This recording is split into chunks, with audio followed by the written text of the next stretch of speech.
Okay,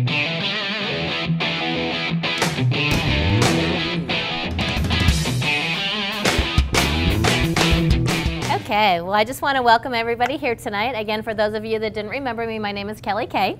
And how is everybody doing just in general from the last time that we met? Everybody hanging in there okay?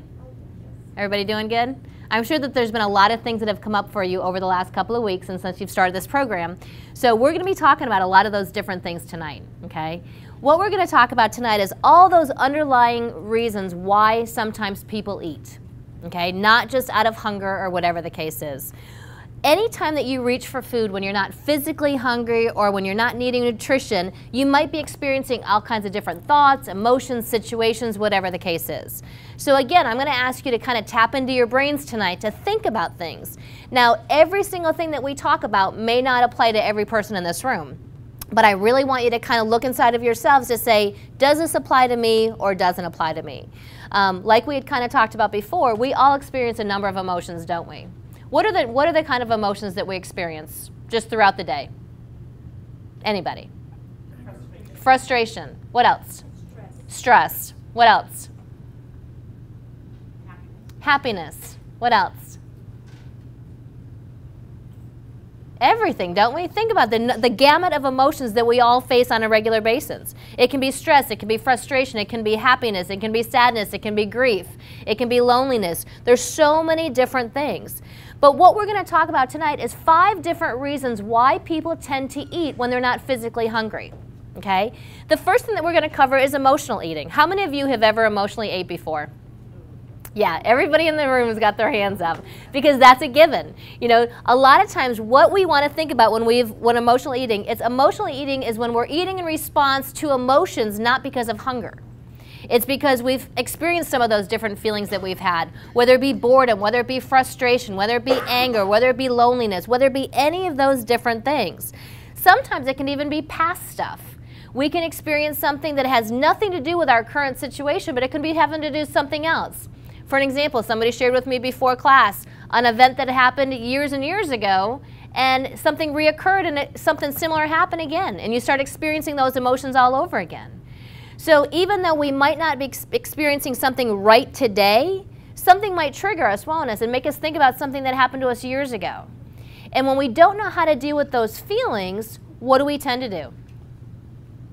Eat. Why do you think that eating helps us deal with feelings? Comfort. Okay, why else? Why else do we eat in response to feelings? It fills a void. It fills a void. What else? Bored. Does it work? Yeah. Sure it does. Sure it does. Think about it. What are some of the foods that you tend to eat when you're stressed out or when you're bored or when you're whatever emotion it is? What are the foods that you guys eat? Ice cream. What else? Pizza. Chocolate. What do you think that the #1 ingredient in those foods are? Sugar. And what does sugar do to us? It does. It kind of gives you that lull, doesn't it? I always think of like think about your arm and like you've got hair on your arm, okay? You put a blanket on your arm, what does it do? It gives you comfort, doesn't it? Sugar does the same thing for us, temporarily.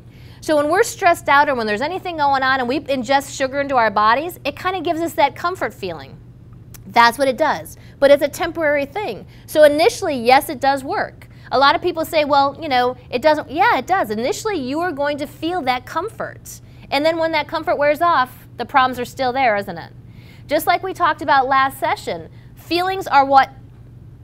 They're just feelings. They're not facts, right? Remember when we talked about that last time? So you got to remember, we have to feel our feelings because who's responsible for how we think, feel, act, and believe? We are. So you guys all remember TFAB, right? Yep. How many of you used it this past 2 weeks? Everybody's hand should be raised, right? Right. So when we think about that, we've all experienced different feelings. And eating out of emotion, or emotional eating isn't necessarily a bad thing, but we have to learn how that it doesn't really work. Temporarily, it's going to make us feel better. It's just like anything. If a person's all stressed out and they go grab something, you know, to drink, you know, how many times people have been stressed out and they'll go grab a glass of wine or something like that? It's the same thing. You're just using something to deal with those feelings instead of dealing with those feelings. So obviously, we have to say, okay, Do I need to deal with those feelings? Yes. The first thing, again, is to become aware of it. We have to become aware of the fact that food does give us that initial relief, but it's only a temporary thing. Those feelings are still going to be there. So when we're, when we're bored, when we're stressed out, when we're angry, we have to deal with those feelings, just like we had talked about 2 weeks ago. We still have to express those feelings and say, okay, what am I upset about? What is going on inside of me? How do I deal with this emotion? Again, the key is to becoming aware of it. You can't change something until you become aware of it. So emotional eating is a really big thing. When you're stressed out, and I love this scenario, if you guys have had a chance to go through your book, it just says, you've had a grueling day, bad news at work, a parking ticket, a nasty letter from your credit card company, a tension-filled evening with your mate. Now it's 9 p.m. and it's a perfect setup for emotional eating. Because it's so many different things, and it's kind of like that one thing on top of the other, on top of the other, on top of the other. How many of you have had days like that? When nothing seems to go right. Exactly. And it's just one more thing upon one more thing about one more thing. And you ought to think about, okay, well, I can't deal with all those 5 things at one time, can you? No, you can't. You can only deal with one thing at a time. So a lot of times when we put all those things together in this big bunching heap, sometimes it's easier to grab that ice cream and say, forget it, I don't want to deal with anything. But that's not going to solve anything, is it? So we have to say, okay, well, let me deal with the grueling day that I've had. Let me deal with the bad news that I've got at work. Let me deal with the stress that I've had with that. It's almost like you have to learn how to break things down, and that's difficult. We have to become aware of our feelings. We have to become aware of the stressors in our lives, because nothing is going to change until we take responsibility for how we feel about those things. Does that kind of make sense? So, emotional eating, we all experience it. The thing is that you have to become aware of it and do something in its place. And we'll talk about some of those suggestions afterwards. But the first thing is to become aware that that's one of the stressors that we deal with. The other thing is social. When we think about what's going on inside of us, think about all the different social events where eating is the forefront. Holidays. What else? What? Birthdays. What else? Poker parties. Okay, what else? What other social events do we have that we use food for? Barbecues, dinners, weddings, funerals, everything. Look at all the different social events that people are encouraged to eat. Think about even like Christmas parties. Okay?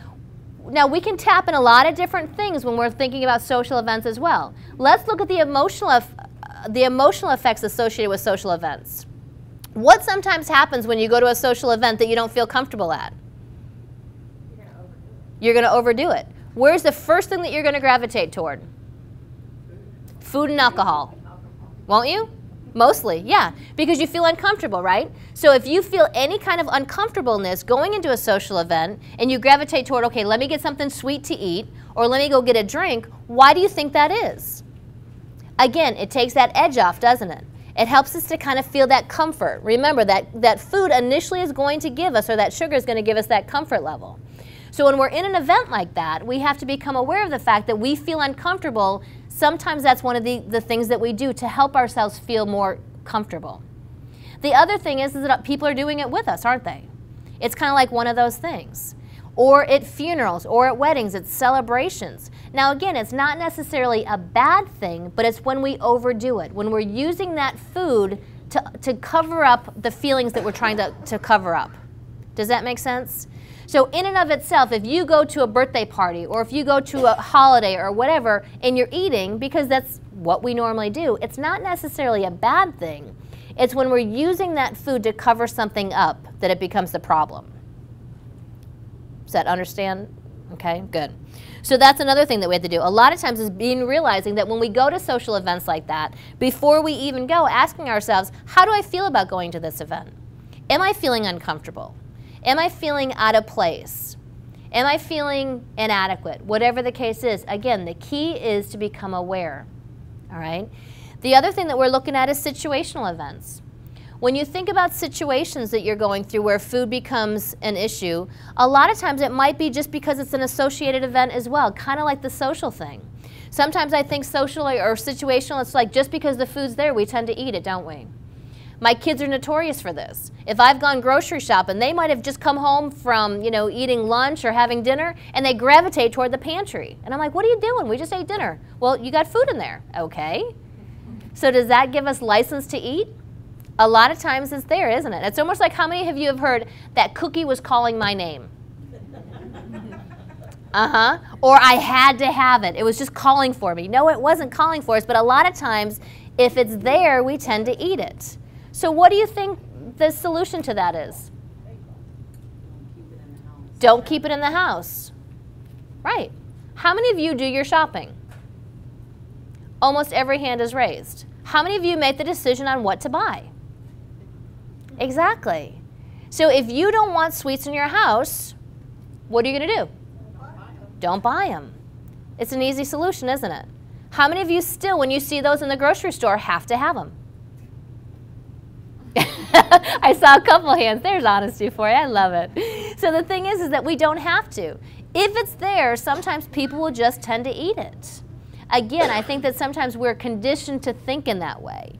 But with events in and of themselves, that situation, we tend to overeat if we're in that situation, whether it be we're at a sporting event or we're at a barbecue or we're at one of those situations. So situational and social kind of go hand in hand a lot of times. But when I think of situational, I think if it's there, we're going to tend to eat it. Okay? Now comes the fun part. When we think about self-esteem, why do you think that we eat with our self-esteem? Why do you think we tend to overeat? Or when we're overeating, why is self-esteem such a big part in this? Why would you think that is? Because we don't feel good about ourselves already. Because we don't feel good about ourselves already. Why else?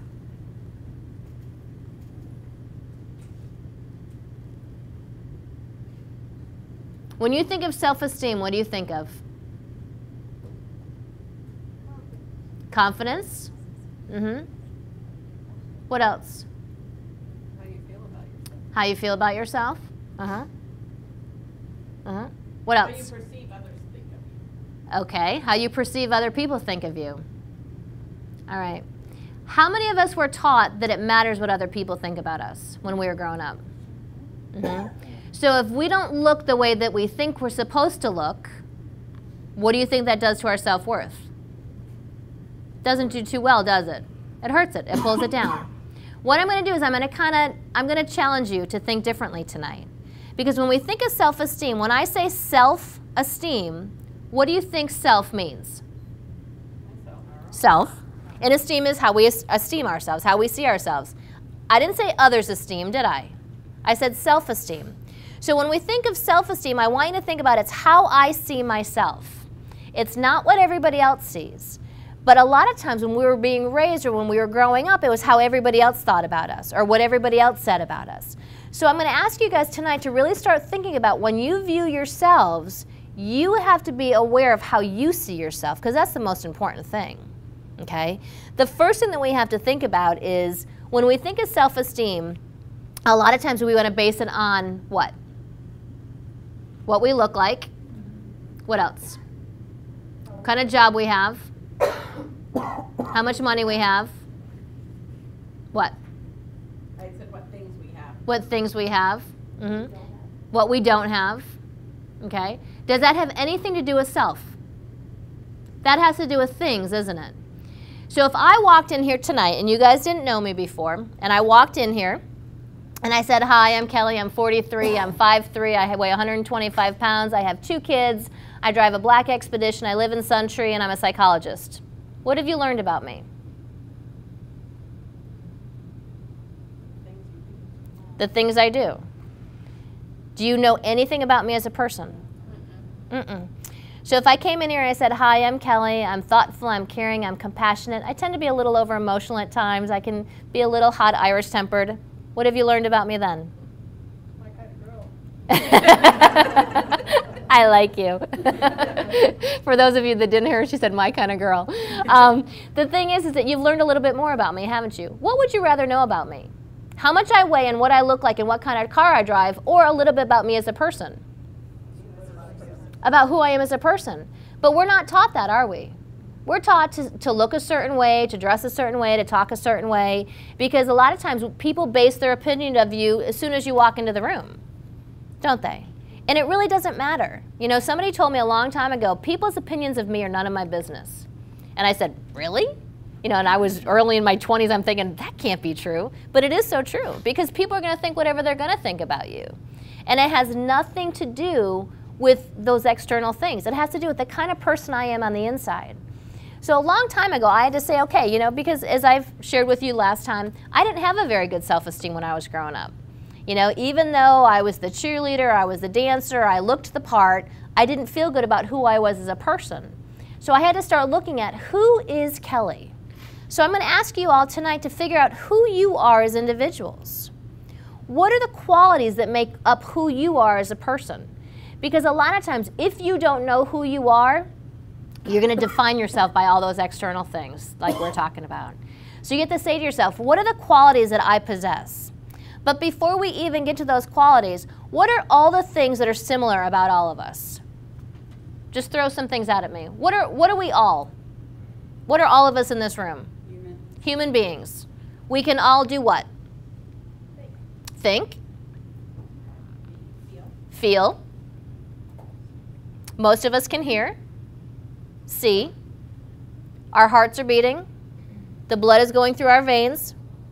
We're all human beings, aren't we? So we're all pretty much the same, aren't we? What makes us different? Our physical characteristics. What else? Personalities. Our jobs, our experiences, our education levels. Those are the things that make us different. Is my job any more important than your job? Is where you live any more important than where I live? So in a sense, we're all equal, aren't we? We all have different experiences and we all have different personalities or whatever the case is, but those things, those differences don't make me any better or any less than any one of you. There's a saying that I want you all to write down for me or to remember it. I am important, so are you. I will never use my importance to put you down, and I will never allow you to use your importance to put me down. Basically, what that says is that we're all equal. So if I don't have to judge myself against any one of you, and you don't have to judge yourself against any one of me, then we're all pretty much the same, aren't we? It doesn't matter what size we are, what color hair we have, what color eyes we have, where we live, any of those things. So when we can take that factor out of it and we're not in that comparison mode, that kind of helps our self-esteem right then and there, because we're not comparing ourselves. Because none of us will be exactly the same, are we? Even identical twins have differences, don't they? The bottom line is that there's always going to be something different from all of us. And when we have our self-esteem in play, that's a lot of times what happens is that we're going to try to compare ourselves to everybody else. So when we think about our self-worth and our self-esteem, I want you to think about, what are the qualities that make me who I am, that make me unique inside of myself, because I'm unique inside myself. Remember the thing that I had told you last week? My body doesn't need to be perfect to be wonderful. Same thing happens with our self-esteem. My personality is my personality. It's what defines me. It's what makes me who I am. If there's things about myself that I'm not happy with, then I can take responsibility for those things and change those things, can't I? That's what's going to help our self-esteem. When we think about self-worth, I want you to think about it like a triple beam scale. Okay? If I think one way about myself and I act a different way, what do you think is going to happen to that scale? It's going to be out of balance. So if I think, for an example, that I'm honest, and I go around and I'm lying to Susie every day, what is that going to happen with my scale? It's going to be out of balance. If I think that I'm compassionate and I go around talking bad about people, what's going to happen to my scale? That's what pulls our self-esteem down, you guys. So what I want you to think about is, do my actions meet my beliefs?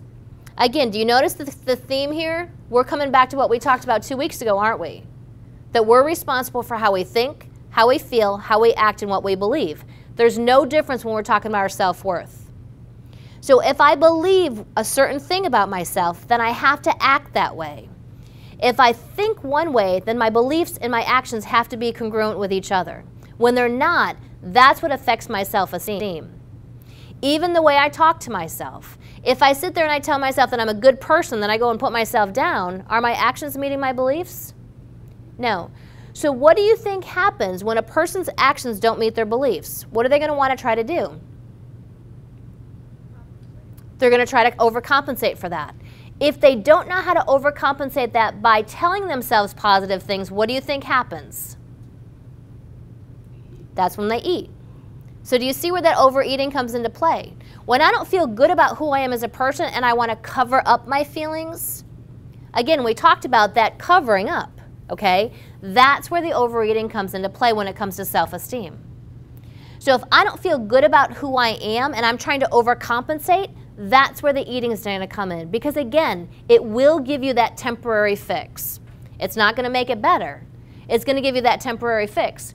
And so initially you get that temporary fix, and then what happens? Then you crash. You feel worse. You feel worse. So how do you still think you start feeling better? You keep eating again. And then you still feel like crap because then you've crashed again, and then just eat some more. So do you see where that becomes that perpetual cycle that just keeps going around and around? So the answer to that is to deal with what? To deal with your self-esteem. Is to say, okay, I'm not feeling too good about myself. What is keeping my self-esteem down? What is getting me where I'm not happy? Looking at some of those things. Again, changing what we can change. Take responsibility for looking at ourselves differently to say, all right, if I don't feel good about me, whose job is it to make me feel better? Mine. Just my job. It's not my husband's job. It's not my dog's job. It's not my kid's job. It's my job.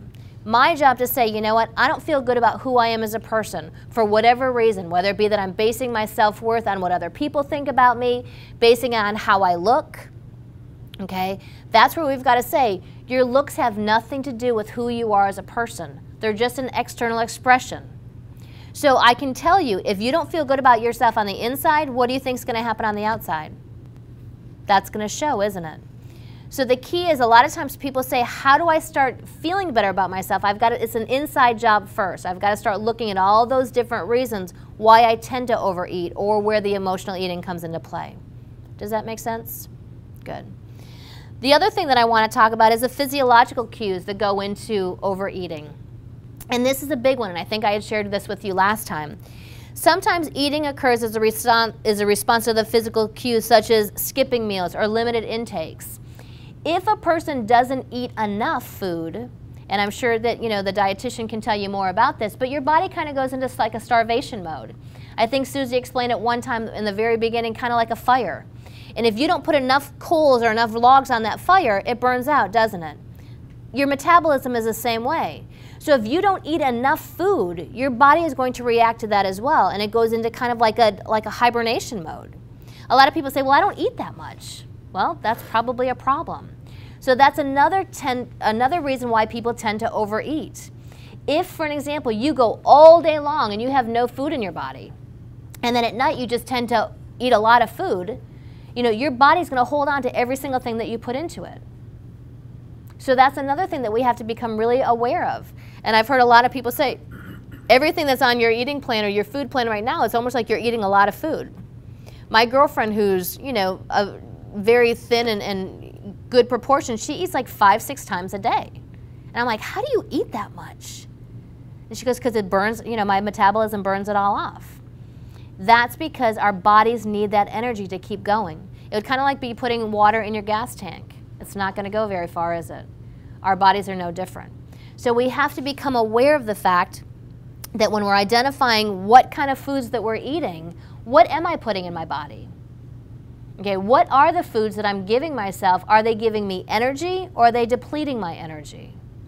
Even though you might be eating, what are the foods that you're eating? If you're eating all those high carb foods and you're eating all those high sugary foods, you have to think, okay, it's going to burn me out quick, and I think somebody said that you're going to crash easy, and then you're just going to have to eat more.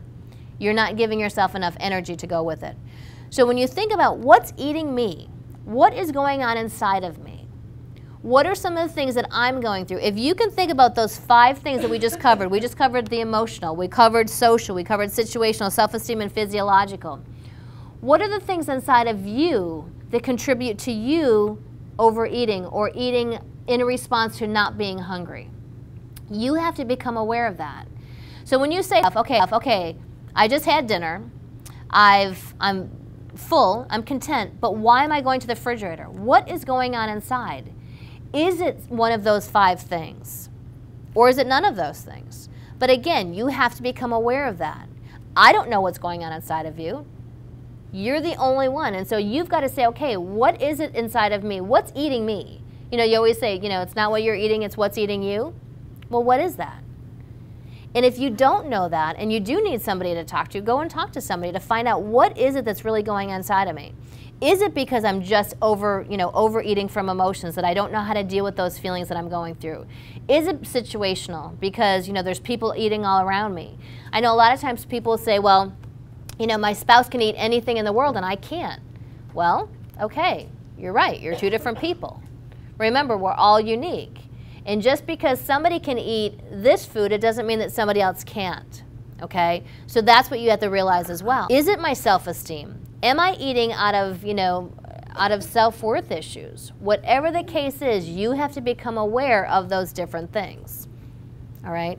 If you can think right now of all those 5 things, I want you to kind of get an idea in your head what's going on inside of you. Okay? So now we know what's going on. You have to say to yourself, okay, now what do I need to do? If I know that I'm eating out of emotional eating, if I know that I'm eating in response to physical cues or self-esteem or whatever the case is, what do I do?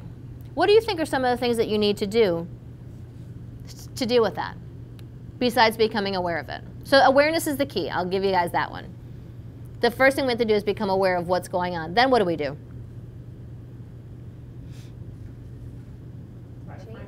Change it? Okay, how do you change it? I'm going to say find a diversion. Find a diversion? Okay. Something else? Surround yourself with people that want you to eat well and do well.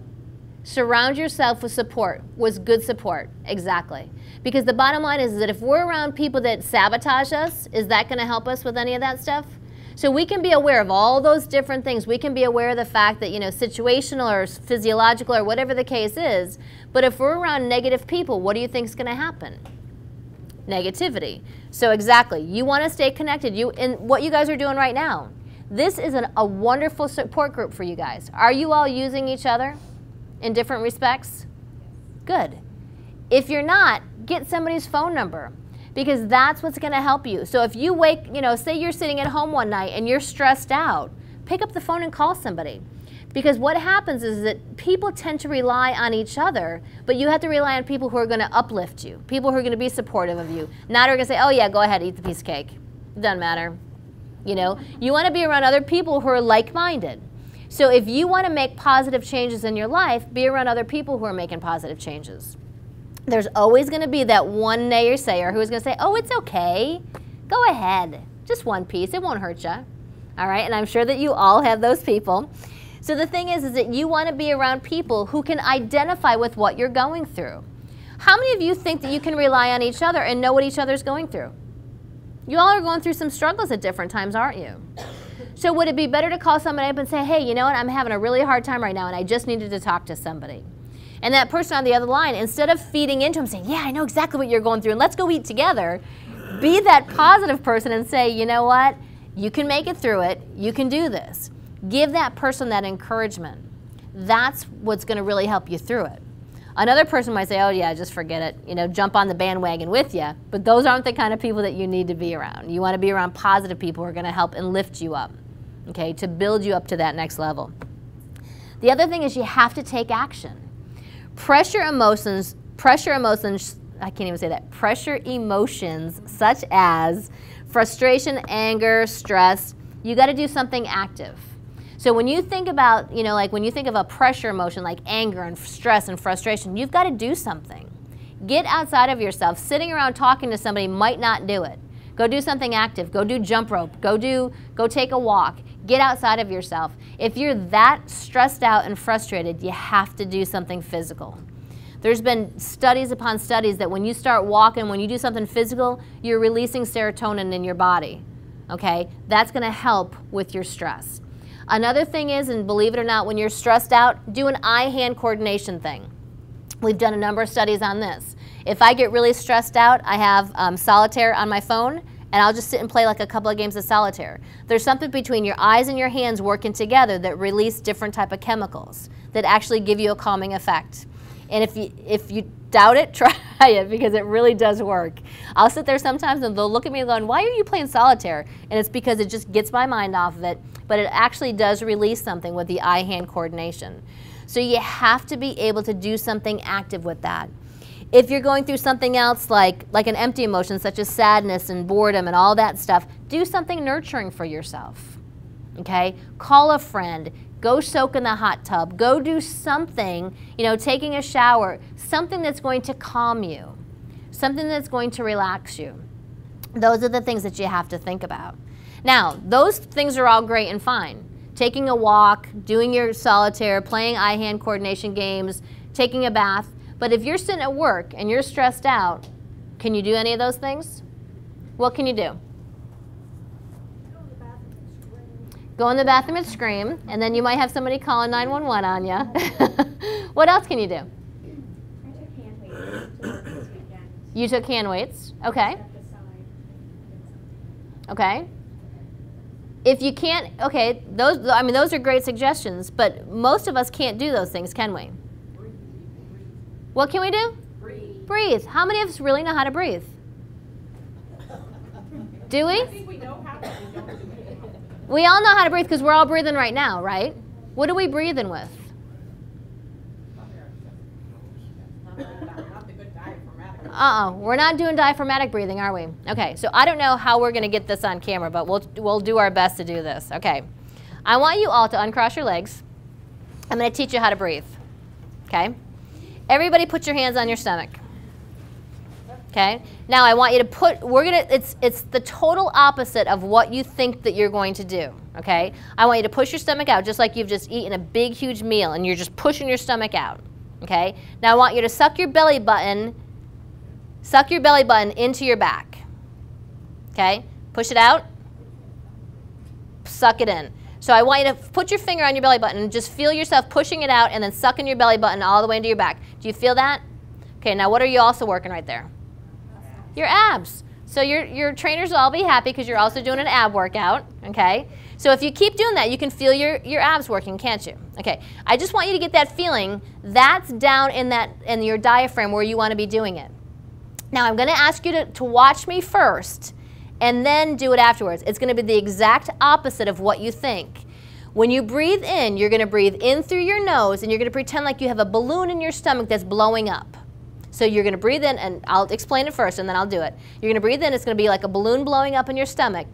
And then when you breathe out, when you exhale, that balloon is deflating, your belly button's going to suck in and it's going to come out your mouth. Okay, so watch me. You all see my stomach? If I turn sideways, then they can't get me. Okay, so I'm going to breathe in. You see how big my stomach is. Now I can still talk, can't I? Why do you think that is? Because all that air that I've just sucked in is in my stomach. Now I'm going to blow it out. Okay? You saw how much I pushed out, and my belly button is sucked in now. So I want you all to try it. You're going to breathe in through your nose, and your stomach's going to extend. All of you, I want you to see it right here. You're not going to see your chest moving at all, and then you're going to blow it out through your mouth.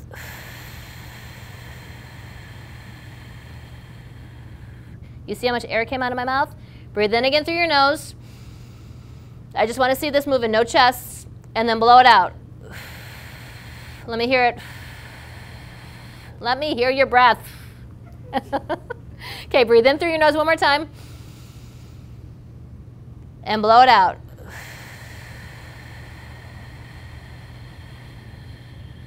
Good, one more time. And blow it out.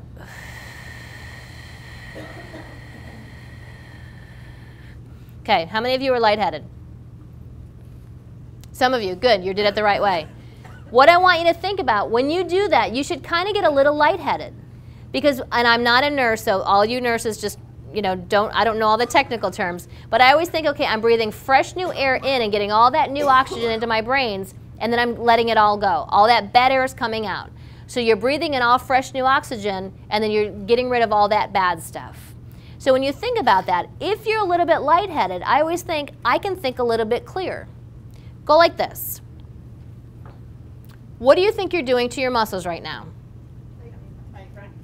You're tightening them. Where do you think that's going throughout your body? If you walk around like this all day long, what do you think's happening? Every part of you is tightening up, isn't it? Where do you think that blood, I mean, think about it. You're holding onto your hands. That blood is all, it's contracted, isn't it? Do you think that we can think clearly when we're stressed out? No. So I always think about that. If I'm stopping the flow of blood and I'm contracting, if I loosen up and I start breathing and all that fresh blood is going through my body, I can start thinking a little bit clearer.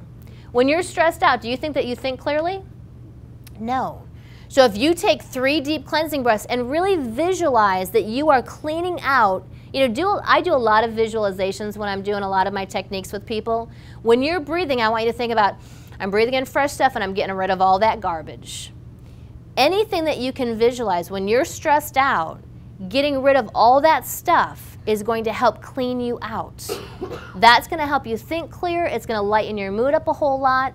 Trust me when I tell you, when I've had a stressful client and I'm sitting in my office, I can't go take my hand weights. I can't go run all doing all these things. Because right then and there, I take 3 minutes and I breathe. And I just sit there and I let it go. And then I start the next one. That's what we can do with any situation. If you're stressed out or you're going through something, before you go to that refrigerator, I want you to think of, okay, I'm going to breathe. Another thing that I want you to think about is 4 letters. H-A-L-T, halt. It's not written down in your book. Halt. When you find yourself wanting to go to the refrigerator, you know that you've just eaten, you're not hungry, none of that stuff's going on, the first thing that I want you to ask yourself, am I hungry? Have I eaten healthy? Have I, given my body enough energy today? Have I done all the things that I'm supposed to do? So we're dealing with what? The physiological cues right now. Am I angry? Am I angry right now? That's the next thing. What am I doing with my emotions? Am I lonely? So again, now we're dealing with the stress or the pressure emotion. Now we're dealing with the nurturing emotion, the empty emotion. Thanks, Susie. Am I tired? That's the last one. Hungry, angry, lonely, tired. Halt. So before you open that refrigerator door, almost like stop yourself. Halt. Am I hungry? Am I angry? Am I lonely or am I tired? What happens when we're tired? If you don't get enough sleep, what goes on? You're cranky. I know I'm cranky. Okay? I know for a fact those are my cues. I have to become aware of that. If I'm not taking care of my body and I'm not getting enough proper rest, I've got to sleep. How many of you go, go, go, go, go, go, go? All the time. Yeah. We have to take time for ourselves.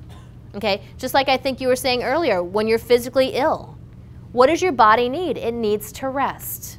Even if you're not physically ill, your body still needs that downtime. If you're not taking care of your body's not going to take care of you in so many different ways. And you're going to find different means to take care of your body. Hence the reason where the emotional eating comes in. Okay. Does that make sense? Have I given you guys a lot to think about?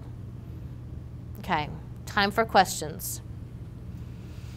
Any questions that you guys have for me that I haven't covered tonight? As I get blinded. Anything that you want to ask? Any thoughts?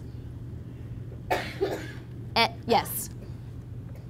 Well, I am being discouraged because I'm probably working harder than I ever have exercising and it's coming off really, really slow. Okay. So I noticed like this weekend I hit a point where I'm like, I wanted to eat just because I was discouraged. I'm like, screw it, I'm just going to eat. Mm-hmm. I didn't. Good for you. But what do you suggest you do when you get so discouraged like that? Okay, I don't know if everybody heard her question, but the thing is that she's been working really, really hard, and she just found this past week that she's getting discouraged because it's not coming off as quickly as she'd want it to. And she found herself wanting to eat this weekend, but she didn't. So first of all, I want to commend you for not eating. We all deal with discouragement, and we're all going to have those times. You just have to you have to push yourself through it and say, you know what, I am worth it. You know, I am doing what I need to do for myself right now. And it's not going to come off quickly. It's not going to be one of those quick fix things where you just say, okay, I'm going to see that, 10 pounds in a week. You know, what you're doing right now is, again, you're learning the tools to take care of yourself, you know, in all 3 different angles.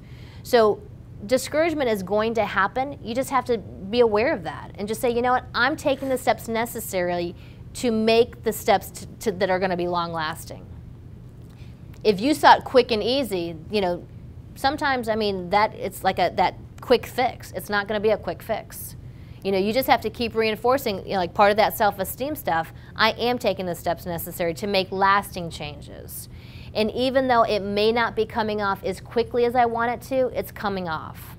And if I keep taking those steps, it will keep coming off more and more and more and more. It's almost like when you were saying, you know, if you're doing everything right, right things will happen. Okay? So just keep doing it, because you're doing a great job, and I commend you for sticking to it, because that's the key right there. Okay? Good for you. Anything else? Yes? You know, from the very beginning you said something about I'm important and so are you. Mm-hmm. And sometimes, you know, I'm of the belief that we're only as good as our weakest link. Mm-hmm. And, you know, and I believe it's our job to bring everybody up. You know, when we work with people, you know, people that don't have the same title as us, then there are always the people that sometimes put you down. They don't even know you. So even though you think you're important, it seems that people say negative things. And sometimes it kind of, you know, they don't even know who you are. Mm-hmm. And so I guess I have a hard time with that person, you know, because it's you know, I don't ever try to make someone feel that I'm better than them or any of that. And it's my job to bring everybody up to my level. Okay. And I just wish that everybody else felt that same way, because sometimes you feel that you try and try and try, and they still don't see the good in you. Right. And that's hard, but unfortunately, and did everybody kind of hear what she said? It's almost like, you know, sometimes we feel like it's our jobs to lift everybody else up to the level that we need to be at. And unfortunately, it's not our jobs. My job and your job is to take care of you, because unfortunately, not everybody is going to be of the mindset that you are. We can only lead by example. And so you're always going to find that one person in the crowd who's going to be negative, that one person who's going to put you down. Why do you think people are that way? Why do you think that people want to put you down, or people who are going to be negative? It helps them to feel better about who they are. They probably have very low self-esteem to begin with. So all you can do is realize that you can't make, and this is where it goes back to that first time that I talked to you guys, I am only responsible for how I think and feel. You know, as much as I can give you guys information about self-esteem, I can't make your self-esteem better. I can give you the information, but you're going to learn by example. You're going to learn by me giving you that information and then you taking it on. The same thing with that woman that you work with. You can't make her think like you do. So if you go around and you are saying, you know what, I'm important, so are you. I'm not going to use my importance to put you down. You can't control what somebody else does. I can't control how somebody else interacts with me. I have a lot of negative people in my life. I can't change that. All I can do is continue to be who I am and know that, you know what, if I take care of myself and I do what's right because it's the right thing to do, then that's really all I can do. As much as I wish that other people around me could be positive, they're not always going to be. So my job is to say, okay, am I going to let this person bring me down? Am I going to let this person affect how I feel about myself? Or am I going to keep doing these positive things for myself? Does that make sense? It's hard. It's very difficult and it's challenging. But unfortunately, that's what we're going to face with. Because you're not going to always find people who are going to be like-minded. You know, your job is to bring yourself up. And then by you bringing yourself up, other people will see that. But your job isn't to bring them up. Because then you get into that whole codependency area where you want to try to make everybody feel better. And that can be damaging as well.